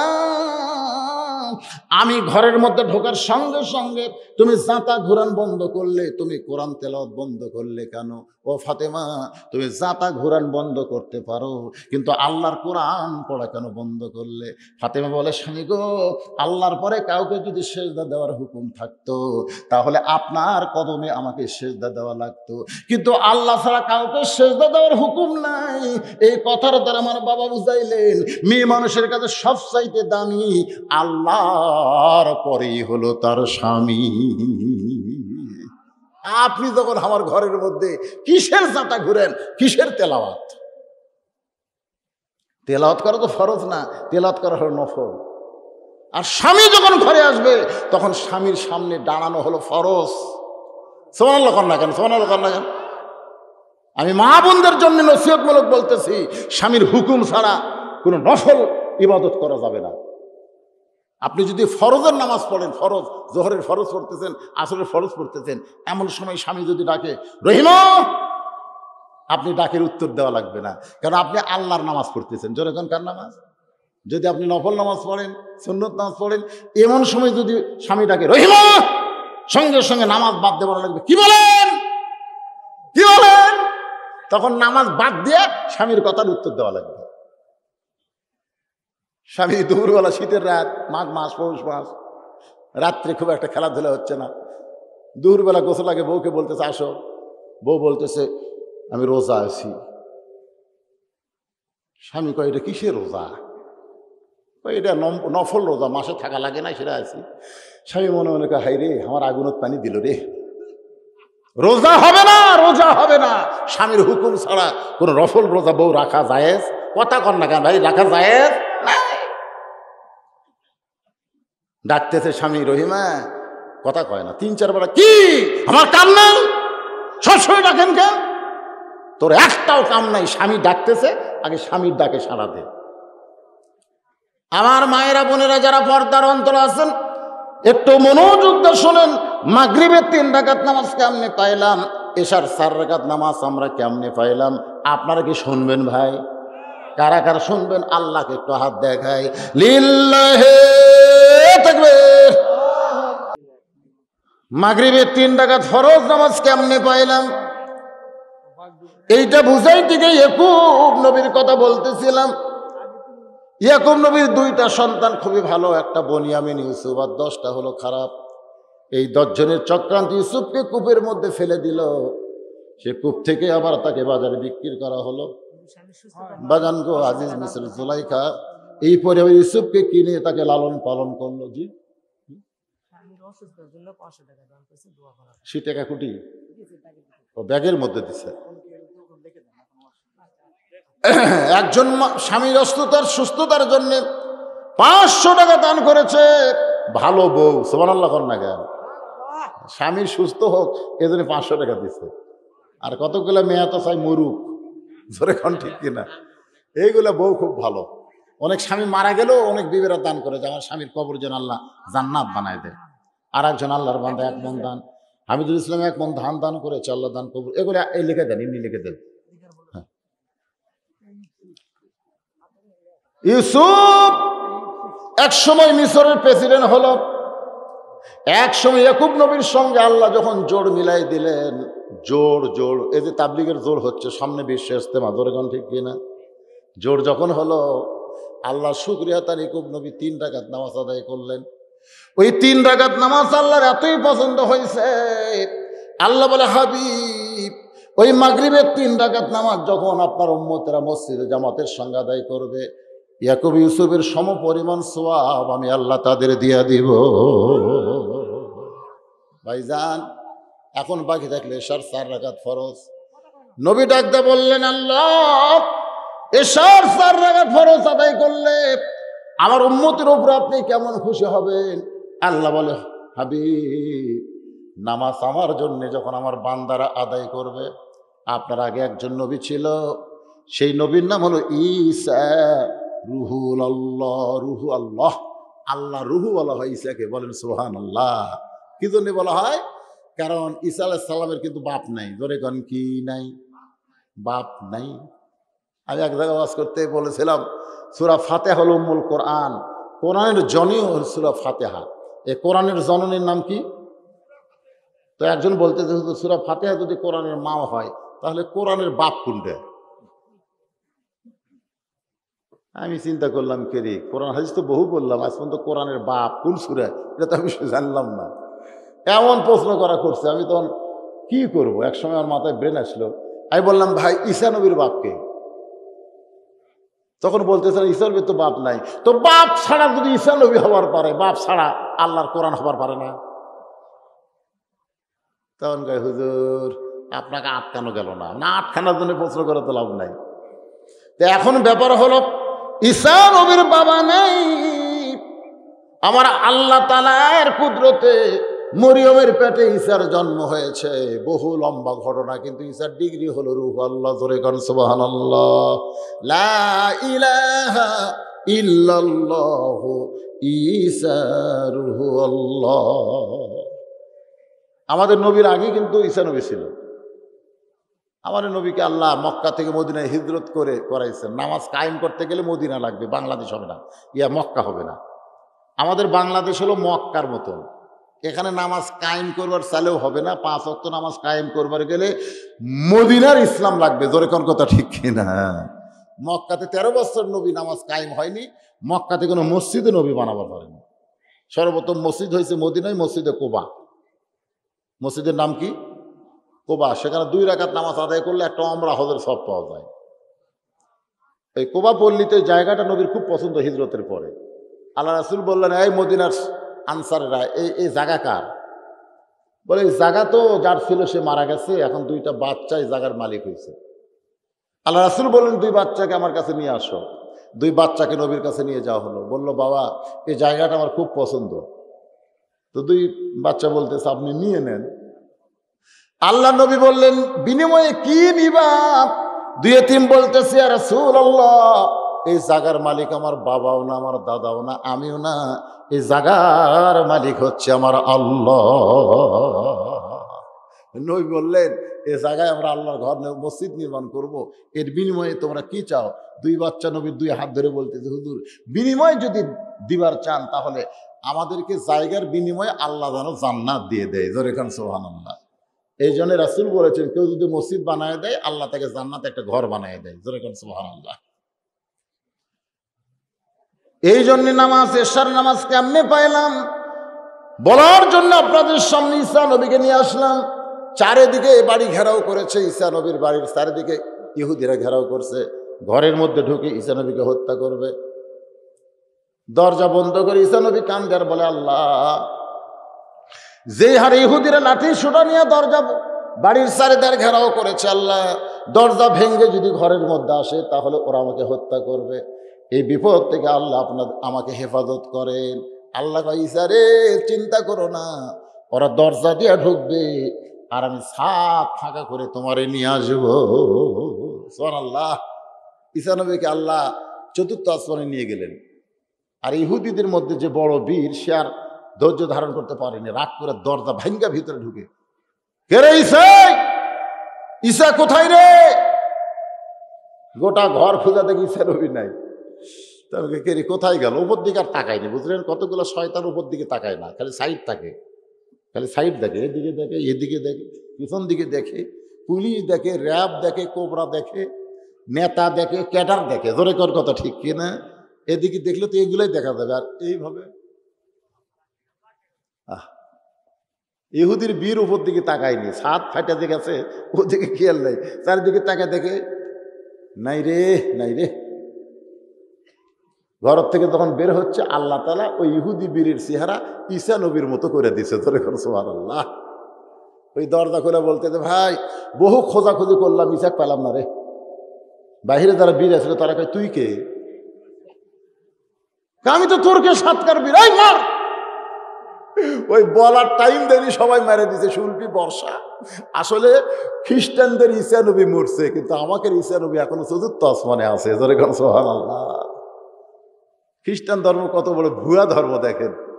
ওরা দেখে যিশু খ্রিস্টকে মারা ছবি ন্যাংটা করে দেখেনি, মাল কাচ্চা মারে, এই নবী বলে মাল কাচ্চা মারে। শালারা কত বড় শয়তান, একে ন্যাংটা করে থতে পারে। যিশু খ্রিস্ট ন্যাংটা করে থয়নি, এই ছবি দেখেন না আপনারা, কথা কর না কেন ভাইরা? একে ন্যাংটা করে থসে রে, উড়ে থুন তো বাইর করে থসে। একটা নবী ফরজ তরক করবে জীবনে? হ্যাঁ, ঈসা নবী মজা মারতেছে চতুর্থ আসমানে, আর এরা কয় মরে গেছে, মরিছে, আল্লাহ নিয়ে গেছে চতুর্থ আসমানে। ঈসা বলতেছে আল্লাহ দুনিয়াতে মানুষ মরার জন্য যায়, কিন্তু আমি দুনিয়াতে গেলাম, আমার তো মৃত্যু হলো না। আল্লাহ বলে ঈসা তোমার মৃত্যু হবে, তোমার মৃত্যু হবে, সবাই মরবে, সবাই মারা যাবে। এমনকি যে আজরাইল আমাদের জান কবজ করে, ই মনে হয় মরবি না, মরবি না। আল্লাহ যখন কয় আজরাইল খুঁজে দেখো তো, 7 আসমান 7 জমিন খুঁজো, তন্ন তন্ন করে, আর কেউ আছে কিনা? আজরাইল বলে আল্লাহ বহুবার খুঁজছি, কেউ নেই। আল্লাহ কয় ভালো করে খোঁজো, আর একজন আছে, না আল্লাহ কেউ নেই। আল্লাহ কয় তুই? আজরাইল কয় আমার কথা আমার মনেই নাই। কেন? আমি বলেছি কুল্লু নাফসিন যায়কাতুল মাউত, প্রত্যেকটা আত্মার মৃত্যুর স্বাদ গ্রহণ। তুই কি কয় নফস, তোর মৃত্যু, শুধু একজনই মরবে না, সেটাকে কুল্লু মান আলাইহা ফানিউ ওয়া ইয়াবকা ওয়াজহু রাব্বিকা যুল জালালি ওয়াল ইকরাম। ঈসা বলতেছে আল্লাহ আমার মৃত্যু কি চতুর্থ আসমানে হবে? আল্লাহ বলেন আরে ঈসা না, তোমার মৃত্যু দুনিয়াতে হবে। ঈসা বলতেছে আল্লাহ আবার কবে নবী করে আমার দুনিয়া পাঠাইবেন? আল্লাহ বলে ঈসার নবী না, তোমাকে আবার যখন দুনিয়াতে পাঠাবো তখন বিশ্ব নবীর উম্মত করে দুনিয়াতে প্রেরণ করা হবে। যে বলেছে বিশ্ব নবীর উম্মত, সঙ্গে সঙ্গে ঈসা নবী শুকরিয়া তান 4 রাকাত নামাজ আদায় করে বলে নবী না হয়ে দুনিয়ার, না হয়ে ফেরেশতা আল্লাহর, হয়েছি উম্মত আপনার, তার তরে শুকুর কোটিবার। আল্লাহু আকবার। এক নিয়তে 4 রাকাত নামাজ পড়ে বলে মাবুদ নবী করে দুনিয়াতে পাঠাইছিলেন, এত খুশি হতে পারিনি, বিশ্ব নবীর উম্মত করে পাঠাবেন, এ খুশিতে 4 রাকাত শুকরিয়া তার নামাজ আদায় করলাম। আল্লাহ বলে হাবিব রে, ঈসা নবীর 4 রাকাত নামাজ আমি আল্লাহর এতই ভালো লাগছে, আপনার উম্মতের জন্য এশার ফরজ হিসাবে দিয়ে দিলাম। আপনার উম্মতের এশার 4 রাকাত ফরজ নামাজ জামাতে যখন আদায় করবে, ঈসা নবীর সমপরিমাণ সওয়াব আমি আল্লাহ দিয়া দিব। এখন আপনারা বলেন কোন ওয়াক্ত বাদ দিবেন? এই যুবকেরা, এই মেসি নেইমারের ভক্ত নাই মনে হয় একটাও। খেলা দেখতে গেছে না? আমি খালি চিন্তা করি মেসি আর নেইমার যে 2 দলত আছে, এই 2টা দল খালি গু ঠকা ঠকলে হয়। এমন পতাকা বানাতে আমার 5 ফিরে আজকে এই মুড়ের থেকে এই মুড়ে পর্যন্ত দেখে শেষ করে পারলাম না, এত লম্বা পতাকা। ব্রাজিলের পতাকা, আর এক শালার আর্জেন্টিনার পতাকা টাঙ্গাছে। আর বাপ লুঙ্গি কিনে পারতেছে না, বাপের লুঙ্গি নাই রে, অটো ভ্যান চালায়, লুঙ্গি ছিঁড়ে গেছে, আর ওর বেটা পতাকা বানাচ্ছে রে। তাহলে কোন মায়ের পেট থেকে জন্ম নিল? আল্লাহ হেফাজত কর। আল্লাহ আমাদের যুবকদের যে চরিত্র দেখতেছি ভাই, এবার বিশ্বকাপ শেষ হতে হতে এরা যে কি হয়, গলা দুইটা মরে না কি হয় আল্লাহ ভালো করে। এই পতাকা টাঙ্গাবার চাই কারেন্ট শর্ট খায় কয়টা মূল্য দেখলেন না আপনারা? পতাকা টাঙ্গাবার যে এটি কারেন্টের লাইন তো দেওয়ার খেল নেই, এ শালা বাজাই মরছে রে। আহা, এই খেলার ঝাঁকি থেকে তোমরা পতাকা টাঙ্গাও। আমাদের মুসলিম দেশ সেনেগাল একটা মুসলিম দেশ চান্স আছে, সৌদি আরব মুসলিম দেশ চান্স আছে, ইরান চান্স আছে, এগুলো টাঙ্গাও, তাই না? এগুলো চিনে কে? এরা হলো পাকা মার্কা। এগুলো চিনে কে? এরা বলে পাকা মার্কা। পাকা মার্কা যেরকম কেউ চিনে না, আল্লাহ কায় দাড়ি আছে, টুপি আছে, জুব্বা আছে, 5 ওয়াক্ত নামাজ আছে, মার্কা পাকা ভোট পড়ে না। সৌদি আরব সেনেগাল মুসলমান, ওরকে পতাকা খুঁজবো আপনি যা বগুড়া যদি নওগাঁ শহরে কোনো পতাকার দোকানে কোন ভাই সৌদি আরবের পতাকা নেই, সেনেগালের পতাকা নেই, তো নাই কেন? ব্রাজিল আর্জেন্টিনার ঠেলায় অন্যগুলো বানানোরই চান্স পাচ্ছি না। শুরু হয়ে গেছে আজ থেকে। তবে এবার বিশ্বকাপ হচ্ছে কাতার। কোন দেশে? আজকের খবর জানেন? কাতারের বিশ্বকাপ শুরু হয়েছে আল্লাহর কোরআনের তাফসীর দিয়ে। সুবহানাল্লাহ বলেন। গোটা বিশ্বের সমস্ত মানুষের কাছে, হিন্দু, বৌদ্ধ, খ্রিস্টান, ইহুদি সমস্ত মানুষের কাছে ডক্টর জাকির নায়েক 8 ঘন্টা ইসলামের উপর বক্তব্য দিয়েছে। জোরে কান সুবহানাল্লাহ। তা আমরা এই দিক দিয়ে খুশি যে যাই হোক এমন একটা দেশে বিশ্বকাপ খেলা হচ্ছে, ওখান থেকে প্রত্যেকটা মুহূর্তে মুহূর্তে আজানের শব্দ, কোরআন তেলাওয়াতের শব্দ ওই কাফেরদেরকে শোনানো হবে। আমার বিশ্বাস হয়তো বিশ্বকাপ শেষ হতে হতে 1 লক্ষ ইহুদি, খ্রিস্টান, মুসলমান হতে পারে ইনশাআল্লাহ। কারণ দেশটা ভালো পারে। হ্যাঁ, ওরাও মুসলমান হবে ইনশাআল্লাহ। আল্লাহ পাক কবুল করুক। কি আপনার বেদার হলেন? সন্ধ্যার সময় মাহফিল শুরু হবে, অল্প রাত পর্যন্ত মাহফিল সহ ওয়াজ কম হবে না। এখন ঘড়ির দিকে তাকায় দেখেন অনেক লম্বা ওয়াজ হয়েছে, মাশাআল্লাহ। আস্তাগফিরুল্লাহ জি, আস্তাগফিরুল্লাহ রাব্বি মিন কুল্লি জামবি ওয়া তুবু ইলাইহি লা হাওলা ওয়ালা কুওয়াতা ইল্লা বিল্লাহিল আলিয়্যিল আযীম। আল্লাহুম্মা আমিন। আল্লাহুম্মা আনতাস সালাম ওয়া মিনকাস সালাম তাবারাকতা ইয়া যাল জালালি ওয়াল ইকরাম। আয় আল্লাহ তাআলা, মাগরিবের নামাজের পর থেকে রাত পর্যন্ত এত লম্বা সময় তোমার কোরআন হাদিসের আলোচনা জান্নাতের বাগানে বসে বসে যারা শুনলো, আল্লাহ তাদের সকলকেই জান্নাতি কবুল করে না। আল্লাহ, তোমার বান্দারা তোমার ঘর মসজিদকে কেন্দ্র করে আজকের মাহফিল করেছে। আল্লাহ, মসজিদকে কিয়ামত পর্যন্ত কবুল করো। মসজিদে 5 ওয়াক্ত নামাজের আবাদ হওয়ার তৌফিক দিয়ে দাও। আল্লাহ, যারা টাকা পয়সা দিয়ে মসজিদ ঘর নির্মাণ করেছে, করবে, আল্লাহ তাদের সকলকে জান্নাত ঘরের মালিক বানায় দাও। আল্লাহ, আমরা যারা হাত তুলেছি, আমাদের মধ্যে যাদের জনম দুঃখনী মা কবরে চলে গেছে, আল্লাহ মেহেরবানি করে মায়ের কবর জান্নাতের টুকরা বানিয়ে দাও। আমাদের বাবা, আমি সহ যারা বাবা হার এতিম হয়ে হাত তুলেছি, আল্লাহ বাবার কবরকে জান্নাতের টুকরা বানাও। আজকের মাহফিলের সম্মানিত সভাপতি আমার আব্দুল মালিক ভাইকে কবুল করো। প্রধান অতিথি, বিশেষ অতিথি, অনেক অতিথি রয়েছে, আল্লাহ সকলকেই তুমি কবুল করে নাও। মসজিদ কমিটির সম্মানিত সভাপতি, মসজিদ কমিটির সেক্রেটারি, সহ সেক্রেটারি, কেশিয়ার, মসজিদের ইমাম, মুয়াজ্জিন, মুসল্লি, আল্লাহ সকলকেই তুমি কবুল করো। আমার মা বোনেরা পর্দার অন্তরালে বসে বসে আলোচনা শুনেছে, আবিদা সালিহা পর্দা নিজে কবুল করে মা ফাতেমার চরিত্র দান করে দাও। আমি সহ আমরা যারা অসুস্থ, আল্লাহ সুস্থ করে দাও, অভাবকে বসন করে দাও। আসমানের বালা আসমানে নাও, জমিনের বালা জমিনে ডাবায় দাও। প্রধানমন্ত্রীর তরফ থেকে বলা হয়েছে 23 সাল দুর্ভিক্ষের বছর। আমরা বিশ্বাস করি আমাদের বাংলাদেশে আসমান দিয়ে পাখি উড়ে গেলে, সেই পাখি পায়খানা করলে, মাটিতে পড়লে গাছ হয়, সেই দেশে কোনোদিন দুর্ভিক্ষ হবে না। আল্লাহ রহমত বরকতের দরজা খুলে দাও। সমস্ত দুর্ভিক্ষের সবল থেকে আমার বাংলাদেশকে তুমি হেফাজত করো। আল্লাহ নওগাঁ জেলার প্রতি রহম করো, খাস করে এই পাহাড়পুর, আল্লাহ এই মসজিদকে কেন্দ্র করে মাহফিল, অত্র এলাকার প্রতি রহমত বরকতের দরজা খুলে দাও। আল্লাহ সুবহান রাব্বিকা রাব্বিল ইজ্জাতি আম্মা ইয়াসিফুন ওয়া সালামুন আলাল মুরসালিন আলহামদুলিল্লাহি রাব্বিল আলামিন। ওয়াজাল আখিরা কালামিনা ইনদাল মাউতি লা ইলাহা ইল্লাল্লাহু মুহাম্মাদুর রাসূলুল্লাহ।